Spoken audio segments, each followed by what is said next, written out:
Welcome back, guys, to another episode of the 757 Soccer Chat. It is me, your host, JC, and I am hanging out today with Elliott Fisher. He is the head coach for the Booker T. Washington Fighting Bookers in Norfolk, Virginia. Elliott, how's it going? It's pretty good. We're cruising. It's been a good first couple weeks. Awesome. It's kind of coming down on a Friday night.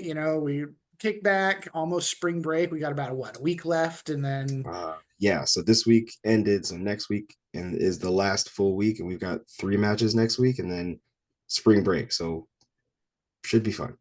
yeah, I'm kind of excited to have a little bit of a break. Everybody's excited. The rankings are supposed to come out and everyone's excited for that. But at the Mhm. same time, it's one of those things we get to kick back. We get to actually think about the first half of the season, and then go into the second half of the season and see if we can make something happen. What are you feeling as far as, your team on those two sides of the break, going into it and then maybe coming out of it? Well, we've been one of the struggles we've had. The beginning has been our main keeper had a concussion last year, and he's still been having some weird symptoms of late. Okay. And so it's been like, okay, well, we haven't had our main keeper in the net this entire season. So it's been a bit of a challenge to be like, all right, well, we got to figure out who can hold this spot down as the keeper, because, the most important spot in the field. So it's Yep. like, who can hold this space down without sacrificing everything else we're working for. So one of our midfielders, who was just like, yeah, put me in the game, coach. Like, you know what? Sure, why not? Ended up making an outstanding series of saves, playing his absolute heart out for 3 games.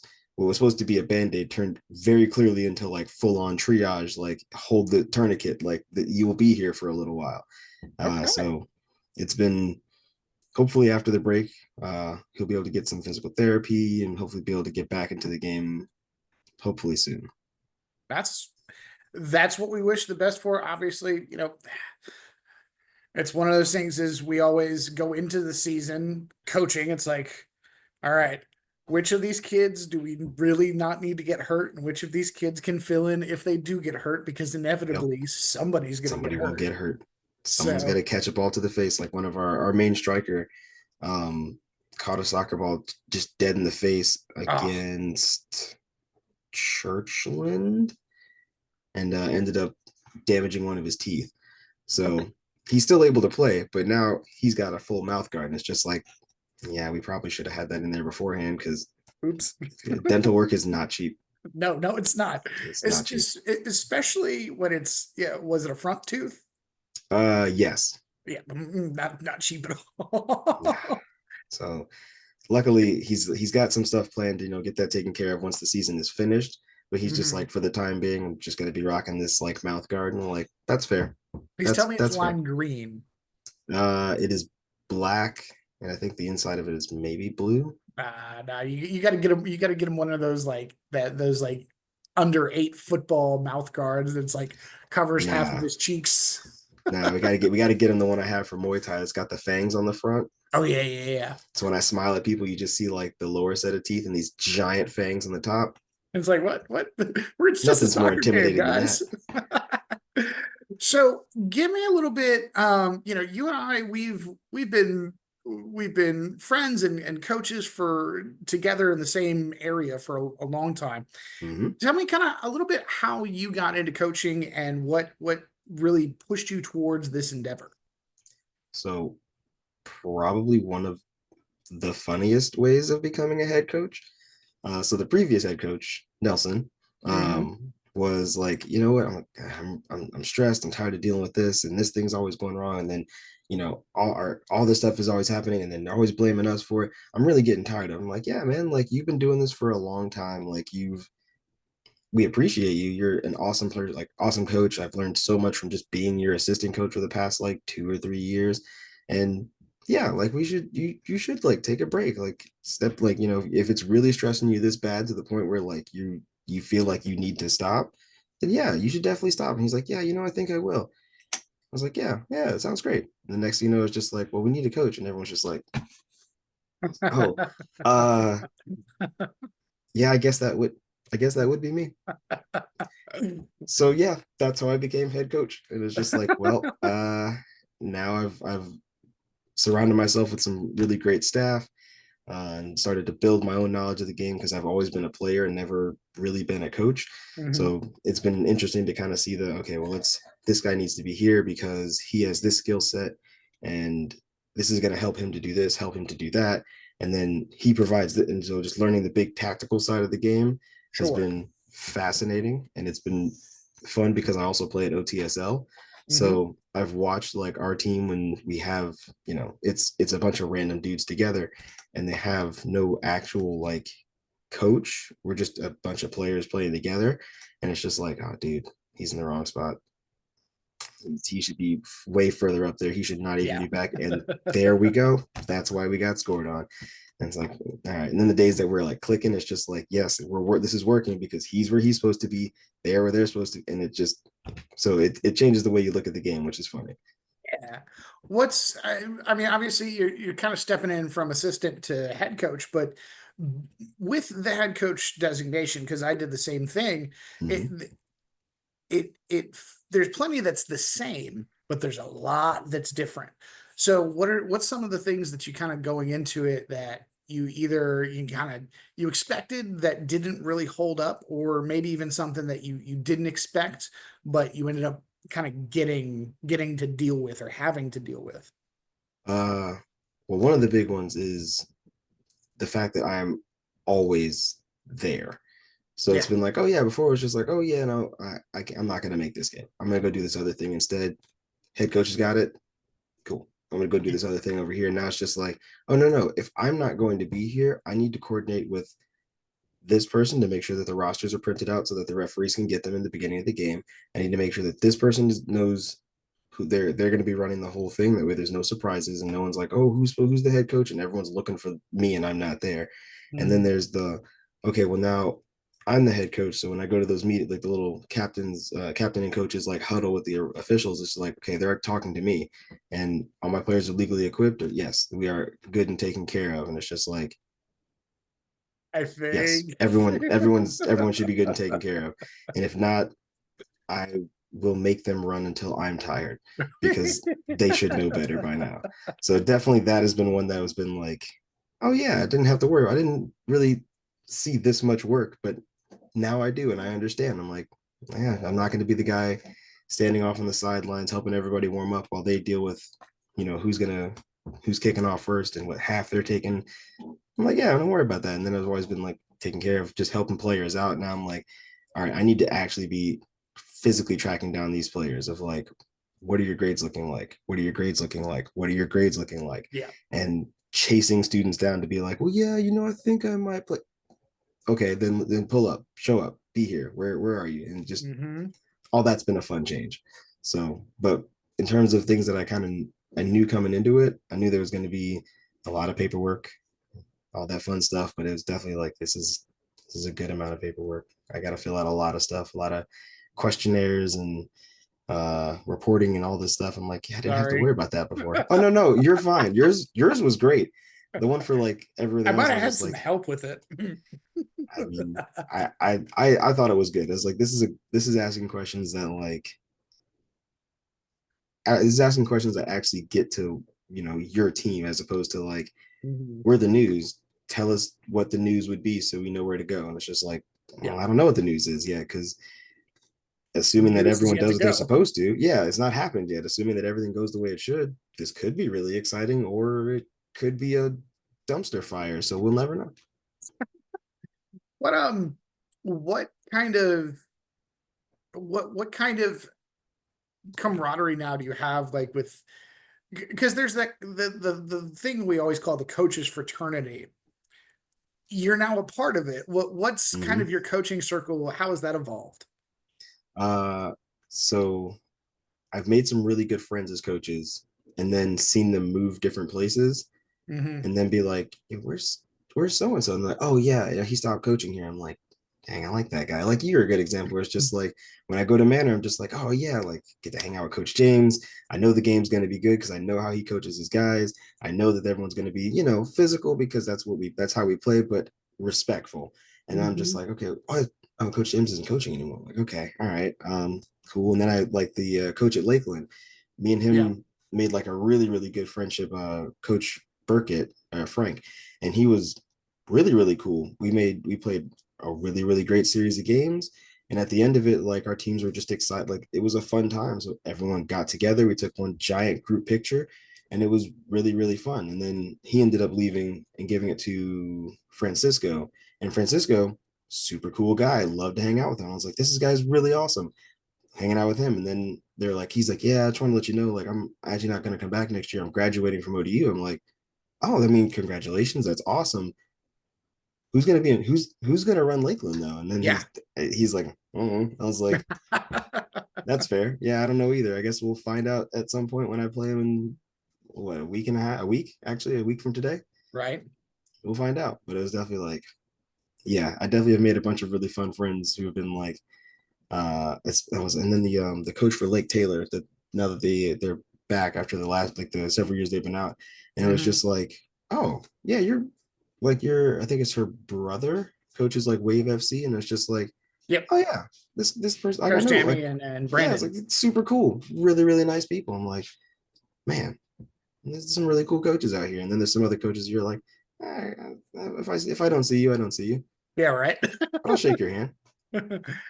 You're a veteran now, though. It's that's the thing is like you're doing the thing. It's cool. Yep, I've been doing the thing for, It's 30 or now, right? this is like, Fourth. no, because my first year was the pandemic year, 2020.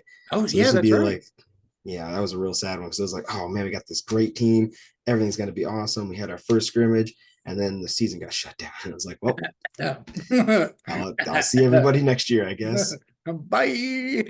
Yeah, but it's been good. And one of the things I've been probably the most proud of is that every year I've played teams and they've been like, you guys are way better than you were last year, like way better. And I'm like, I've Hmm. gotten that consistently over the last several years. So I'm like, we're doing something good. We're making progress.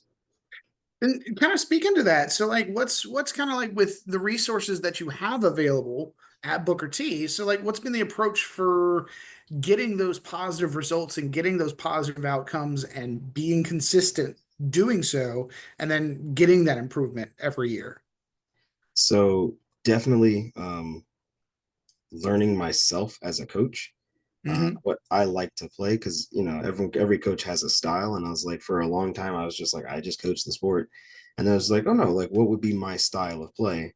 And so I sat down and kind of figured it out, and I talked with my assistant coach, Coach Hannah, and we kind of figured out like, okay, this is what I like to do, and he was helping me figure out, okay, well these are the tactics or how you'd set up these formations to do what it is you want to do.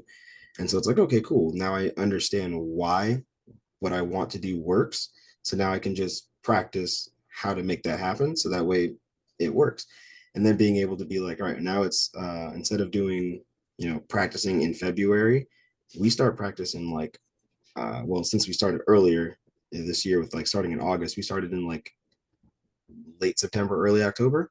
Hmm. And we've been practicing basically every day since then, unless it was snow, whatever, something that stopped us from being there. Sure. We've pretty much been out there. So um, that's been one of the things that's definitely helped us to grow as a team immensely.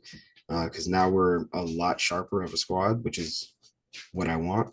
And then the other thing was having, sound really bad, but having the like good relationships with the other coaches in the building, to be able to be like, hey, I really need to borrow this player for this game. Like truly need, like our game against Lake Taylor, the guy in the net is used to play for us last year, but he's like, I do want to play baseball. It's like, cool, man, no problem. That's fine. We've got plenty of other dudes. We'll be fine. But if you want to go play baseball, go play baseball. So he does that. And he's just like, our first game isn't until like March 20 something, 28th. Hmm. And our first game was like the 16th or 7th or 17th or 18th. So it's like, he's like, yeah, I'll come play with you guys. It's like, cool, sounds great. We threw him in the Sweet. net because we didn't have our keeper. And he's uh, a right back from last year who is now playing baseball, who came back just to be the keeper. And that man has made some crazy good saves. And so it's been like the fact that I could just go talk with the baseball coach and I was like, hey, can I borrow him for like a game or two if I need him? He's like, yeah, man, it's fine. So I've been able to be like, cool, I've got him.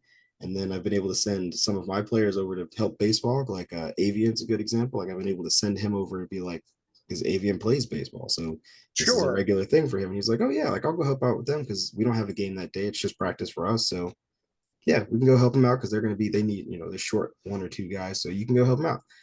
So building that relationship has definitely been helpful. And that's kind of the difference too, of just like the schools that we coached at versus the schools that are predominantly you've got Mm-hmm. you've got athletes that are dedicated to the sport that they're playing and they're there to play that sport. And Yep. it's a community thing. It's a helping each other out thing. It's a keeping the kids doing something, keeping them involved, keeping them busy. Mm-hmm. And that kind of speaks too to like that's a big culture change because before I'm sure, even when Coach Nelson was coaching, it still was trying to find guys who were dedicated to playing soccer. It's Yes. difficult. So you've changed the culture as well and really gotten the push for guys getting out there. Yeah, and getting people who are just like, I don't know anything about soccer. It's cool. We'll teach you how to play. Don't Hmm. don't worry about the whole I don't know how to do this. We'll just show you how to play. Come join us in like October, November, and we'll get you caught up to speed on pretty much everything. And then by the time you get to season, you might not be the best player, but you know enough and understand enough that like you can hold your own in this space. Like we've had a couple of players who were like one player, the guy who was started out as our left back, and then previous years, and then kind of worked his way into the super strong left back that he was, and then moving him up to the midfield and having him play in the midfield this season. It was just like he's like, man, coach, I really wish I had just came out earlier. I'm like, I wish you would have too. You know how amazing you would be if you were just here the other 2 years. You were just other year or so you were just goofing around. Right. Terrifying, but like he just didn't think about it. So getting students who are just like, and I know you can relate to this because we're not known for soccer schools. We're just kind of the school that exists. So it's Hmm. like, yeah, no, you could come play soccer. And like, I don't know if I could. I don't know if I'm good at it. And the next thing you know, they're like, who's your favorite player? Is it like Zinedine Zidane? Is it and they start naming like people. You're like, you you actually been watching some games. Like you know people now. You got YouTube highlights up. You're playing Yeah, FIFA now. exactly. Like the Look at kids are having you. FIFA tournaments on the weekends. Right? I'm like, look at you knowing like random players that people not everyone knows. Like, oh, all right, yeah. And that's the best part too, is because we get to see a genuine fostering of love for the game in real time. Yes. And, yes, it's great to have that Satisfying. kid who, since he was like 5 years old, all he's ever done is kick a ball and he just loves the game. Hmm. But you get that 14, that 15, that 16-year-old that's never kicked a ball in his life. And then all of a sudden he gets out there and he's having a blast, whether you win, you lose, you tie, whatever. Hmm. How much better does it get? Right? It's like it's the most satisfying feeling of just like, man, this person didn't really care about the sport, and now they can't really imagine themselves elsewhere, and they now have a team of people with them that because I made a Discord for our team just because Mm-hmm. I was like, this would be a good way for everyone to stay connected. So uh, they're broken up into different roles. So one of the roles is like player, like you're a current active player, and then there's the alumni tag. So once you graduate, I don't kick you out. You just move to the You move alumni to tag, and alumni. you just stay connected with everybody else. So whenever jokes get started going around, like the alumni will chime in, and start making fun of people, and it's just like we've now built a little soccer community just at Uh-huh. Booker T, and it's just like this is great because nobody cared about this nearly as much before. And that's kind of the beauty of coaching now when we're coaching of we have all these different things that we can do to incorporate players and incorporate their newfound love of the game and I mean and the other thing too is our guys play together. Mm-hmm. So, I can't tell you how many times that I'll jump on a chat and it's Avian, Hunted, Xavier, and all the other guys like that all played together. And, they're talking about, the guys that went to school or the guys that, are doing something else, and they're all like sending each other stuff. Like, that's just cool. Yeah, and it's hilarious because like I appreciate the fact they've stayed so tight knit because I was like Hobbs called me at some point while we were on the way to one of the games, and Avian heard that I was talking to him. He's like, "Yo, is that Hobbs?" I was like, "Yeah," and he's just like, "You're telling Liverpool sucks," and I was just like, "Okay," and he's like, "Yo, I heard you," and you could hear him like yelling back, and I'm like, "This is good. This is fine. Yeah. We'll let this go." And they're just yelling obscenities at each other, but it's funny. It's all love when it's friends. Exactly. It's like this is the way it's supposed to be. Like it's trust me, I want to get a lot more wins than I have, but like the fact that that my players feel so like tight knit helps. And like I'm just like I'm okay with this. Sure. And kind of speaking of that too, so like we obviously have to make different decisions sometimes than a regular high school Mhm. soccer coach would. Highlight some of the stuff I would say that you've kind of had to think about or make decisions on, and like, oh, this is different. Um, I I really try to make sure that like if you join the team, you have a chance to do something to show what you can do. Hmm. Um, but it's been interesting to kind of be like, all right, this game is a little too close for me to put you in here right now. Love you, I do, but I can't put you in this game today. Yeah. Like this is a hard decision, but we kind of need everyone who's out there currently to just get like that much sharper, and then we should be able to put ourselves back in this game, or should be able to keep our foot on the gas. So that's been one of the fun choices to make of just like, yeah, I can't let you get in there, buddy. I'm sorry. Mhm. But also being able to be like, all right, I gotta find a way to like keep everybody positive and help them to see their growth Sure. even in losses, because we had a couple of them where it's been like, okay, this game in previous years was a bloodbath. Like Yep. this game was over before it started, and the score was like 15 to what to nothing. And now it's just like, okay, that was 2 years ago, or last year. This year, this game was within 3 goals. Like Yeah. we have made progress. You guys have to see that you're making progress. Like And we created chances. yes, and we had multiple shots on goal. We had someone who just barely missed that goal. The keeper made this outrageous save, and that's the only reason this goal, like this game, is still a clean sheet for somebody, because that keeper had to dive some kind of distance to make that stop. So like we're playing a good game. Like we're playing. Keep your heads up. We're playing a really good game. And then there's other days where they just don't do what they're supposed to, and we've been working on it for the whole week, and all of a sudden you don't remember how to pass with your feet. What's a square ball, coach? Exactly. It's like, oh my, it's like, oh buddy, like what are you doing? Come on, man. And especially the ones that like kill it in practice all week long. And then you get to game day and you look at them and go, whose lower half did you swap onto your upper half? Right? It's like no, you don't normally miss these. Like, I granted, some of the guys they put a whole lot of power in those shots, and it's great. Like real strong shot, and you sky it in practice. But I'm like, okay, now you know that you skied it in practice, so you know that you need to, adjust this, get a little more over the ball. And then in game, you almost send it on to 64. And it's just like, dude, we've worked on this for so long. For so long. On to 64. Well, yeah, because we're playing on that backfield at Lake Taylor, so it's Uh-huh. like Uh-huh. if they send it hard enough, it will hit that on ramp on 64. That's in the running for if 757 Soccer Chat drops merch onto 64. Yep, you sent it to 64. I will design the shirt for you. Let's do it. Run it up. Oh my What gosh. has obviously you're fostering all of these positive things for the kids. Hmm. On the flip side, what are the kids and the experiences teaching you? What are you getting from this? Like maybe even something that you didn't expect to get.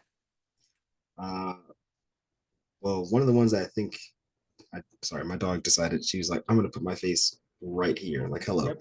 Hi, Dad. Um, Pretty much, yeah. It's like I see you're busy. Let me just come say hi.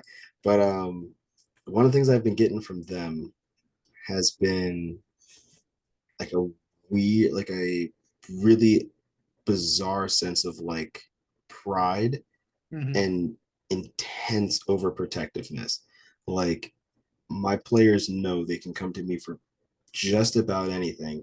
And the days that I'm not here, or like I'm out on a field trip, and they normally would like swing by the room at some point, they just look like I know that they're just lost, and it's just like, yeah, sorry, I had to go do this other thing, and they're like, Fisher, where were you? It's like I had to go to this ILT meeting because I'm a department chair now. Like I had to go sit in this meeting for a while. It took a little bit.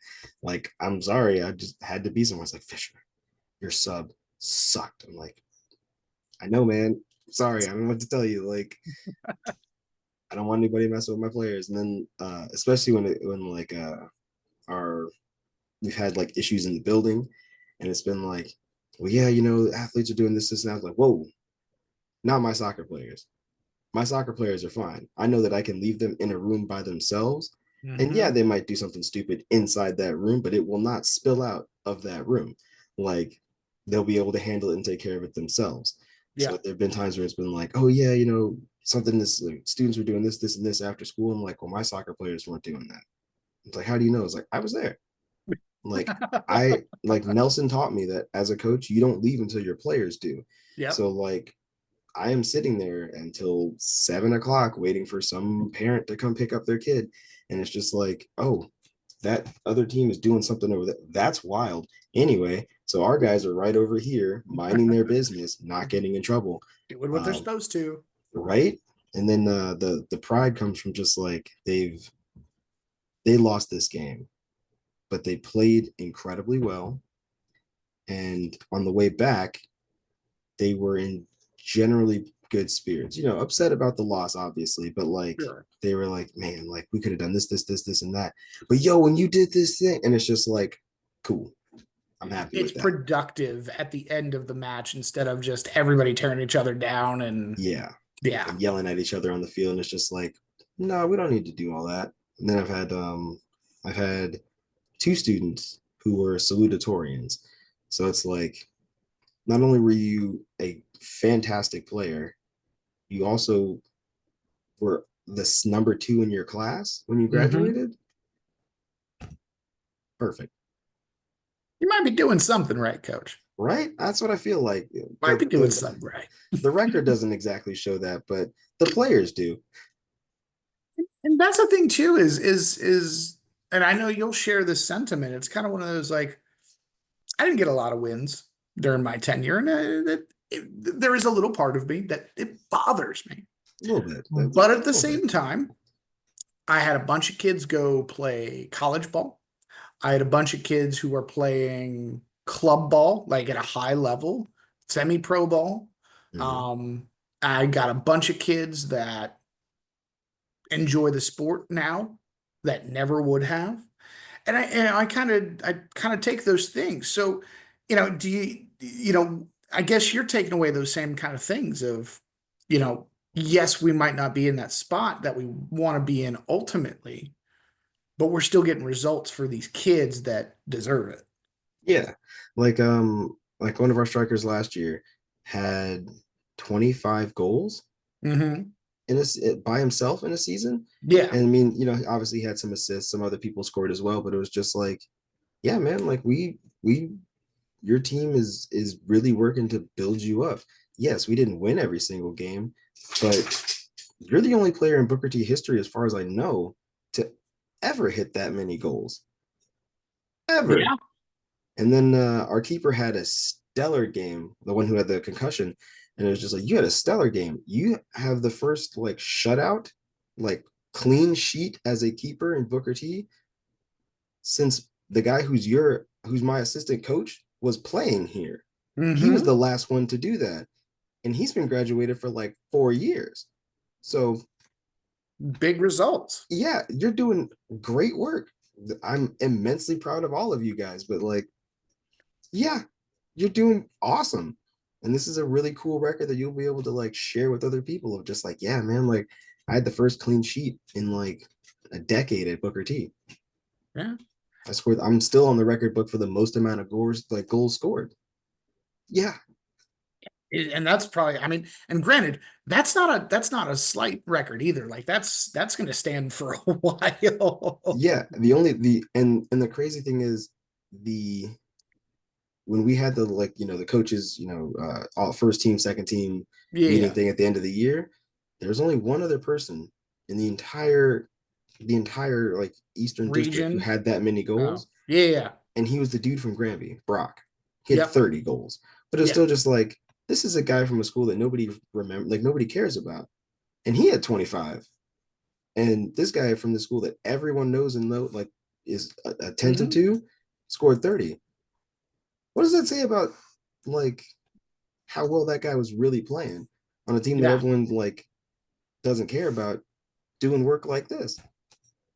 It's It's big, and progress. it's helpful for just the game in general around here that the progress continues exponentially in that way.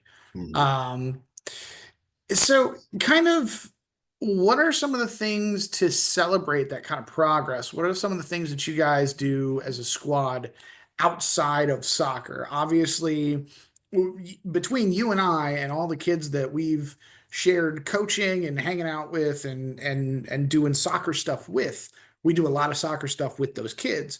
What are you guys doing outside of that? So my dad has a running bet with the team that if they double their amount of wins from the previous season, he will come up. He lives in Georgia. He'll come up and he'll pay for dinner for the team. Okay.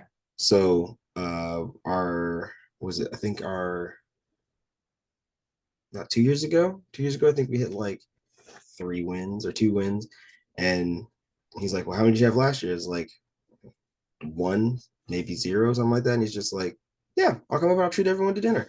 And so like we're sitting most of the team at Mission Barbecue with just trays of food, and it's like God.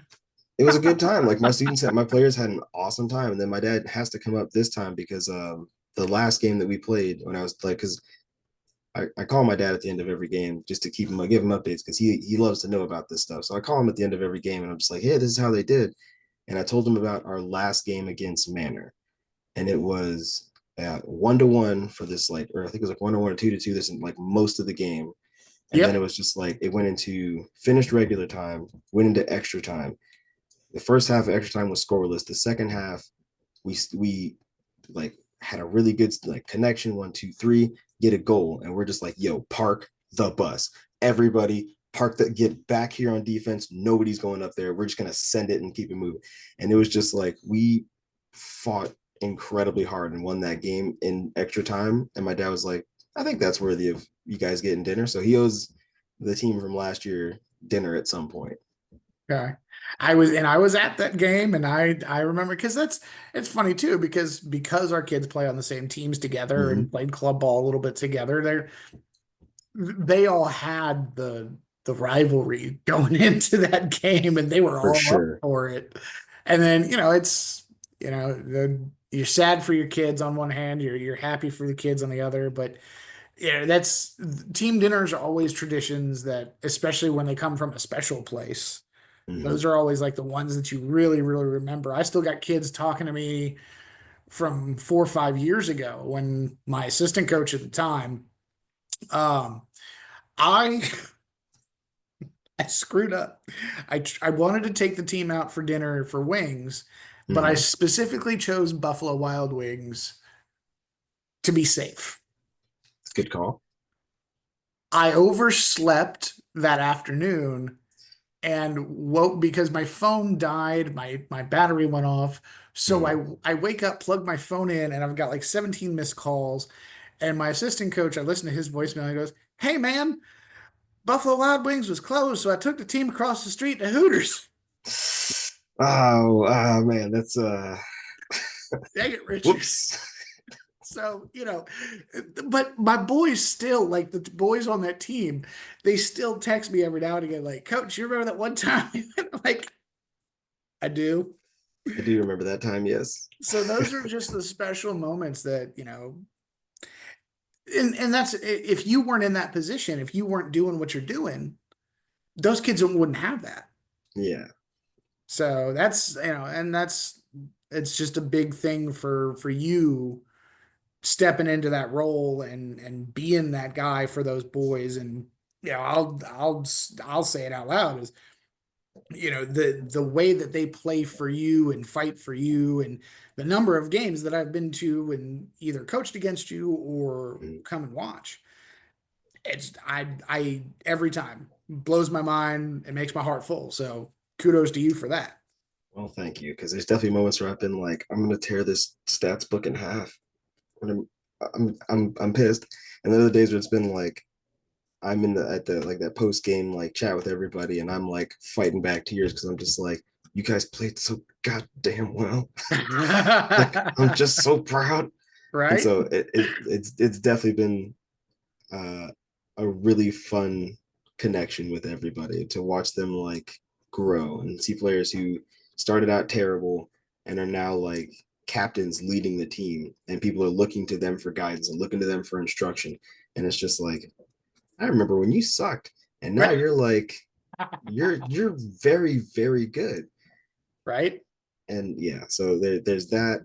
So we have the dinner for my dad. There's probably at the end of every season, I take everyone, like I'll get pizza for everybody from like Del Vecchio's, my favorite pizza place in Norfolk. And Mhm. like there, I've had a couple students be like, "Yo, Fisher, what was that place we got pizza from last time?" I was like, "Oh, so Del Vecchio's." Like, "Yeah, that pizza was so good, Fisher." I'm like, Man, "Yeah, it's so it's good. it's good pizza." And like big Hey, old 18 sponsor inch. this podcast, Del That Vecchio. that's what I'm saying, dude. I whatever you need. But yeah, definitely like very much so. They've been like, "Oh man, I love that place." I'm like, "Oh yeah, don't worry. That's the only place I go to.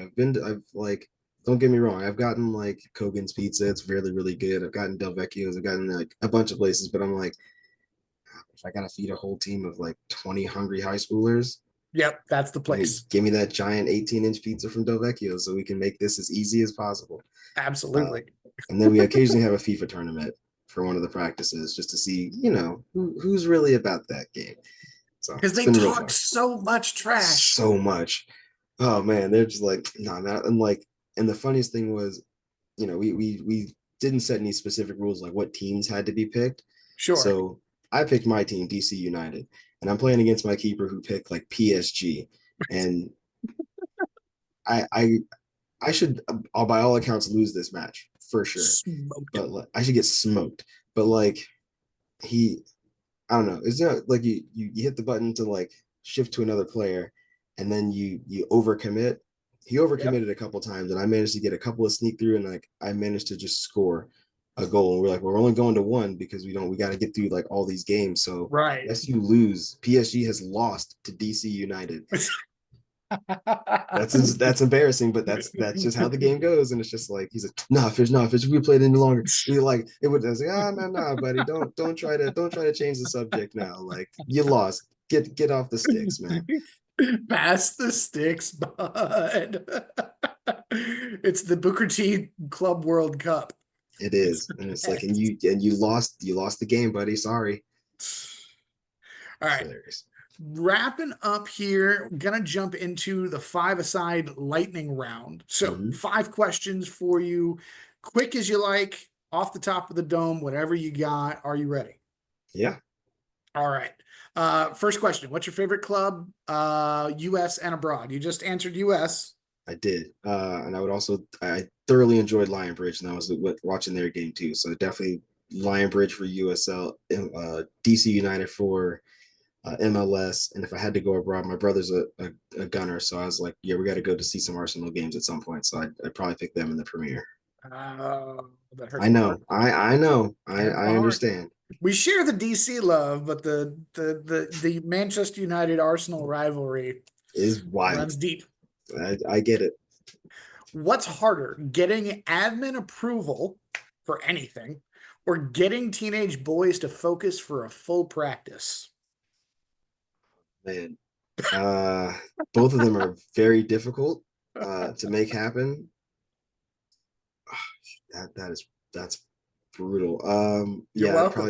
I'd probably say getting admin to do anything because I can get them to focus for a little while at least. Maybe not the whole practice, but a good chunk of practice. I can get them to focus, I need especially. 120 minutes, Fish.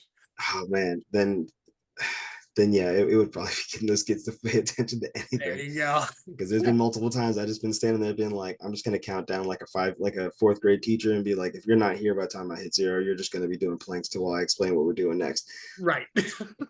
What's y'all's favorite team tradition? The players versus alumni game. So every year we try to do like I try to bring as many of the alumni back and to play just a game against all the current players. And they can, they run their own squad, they set everybody up where they want to be, they've managed their own team. And the alumni, which is usually includes like former players and the coaches, will play on the other side. And that game has been pretty heated because the first two times we played, we blew them out the water. Um, and then the last time we played, I was in the net. We're holding them fine. And like one of the players was like, alumni was like, yo, let me be in the net, Fish. I'm like, I don't know, man. You haven't played as much keeper in the last several months as I have. I literally was playing keeper like a week ago. So, I mean, but sure, you know what? It's fine. And they scored on them so bad. And I was like, all right, well, this is an L for the alumni for the first time ever. And You got to get that get back now. yeah, now we gotta reorganize so we can curb stomp these guys. What's your biggest soccer ick? So, what trend in the sport makes you cringe? Um, it would have to be the absurd level of floppage. Um, James in some Harden of the, status? in some of the games, because there's been times where I've been watching the game and I'm like, oh, that's a big foul. That is a huge foul. And then other times it's been like, he didn't even hit you. You're just rolling around because you want to. Get him out of here. Simulation. Reach for the pocket, something. And it's just like, nope, nothing. I'm like, all right, sure, buddy, whatever. Fair enough. Making friends with the grass. Yes, big Last green one. What monster. is your favorite post game meal? So I saw this when you sent it to me, and I was like, I don't know if I have a post game meal Oh, because I'm like, I just eat whatever's at home, yeah. whatever was made, and I'm just like, yeah, that'll do. I'll just go home and eat something. If I had to pick something, because just the person that I am, it's probably just like a burrito. Okay. Because I'll go home and I almost always have tortillas in my house, and so I'll just go home and make like eggs, throw something in it, and just make a mini breakfast burrito, and then just be done for the day. Yes. Breakfast burritos, top tier. Top tier food. S tier, triple S tier, And it the doesn't highest you matter can what go. time of day. It works every time, Every time. every Every time. time. This is why we're friends, sir. To the point where like I've gone to Wawa at like I don't know 8 9 o'clock at night and Yes. gotten like Yes. ordered give me that like breakfast burrito with guacamole in there, all that like avocado, all that stuff. Just give me that. I don't care that it's 8 o'clock at night. Make it, please. Absolutely. Double toasted. Yes, please. All right. Well, ladies and gentlemen, that is our time for our interview today with head coach Elliott Fisher of the Booker T Fighting Bookers boys soccer team. Elliott, thank you. Thank you for joining me. Of As course. always, it's been a pleasure Love and I hanging out look with you, forward to man. seeing you here very soon, my friend. Yes, we got 3 matches next week, so I'll be busy. I hear that. So appreciate it. Be safe. We look forward to seeing you guys again. 757 Soccer Chat. We will talk at you guys again. Appreciate you listening in and check out next time. We'll see you.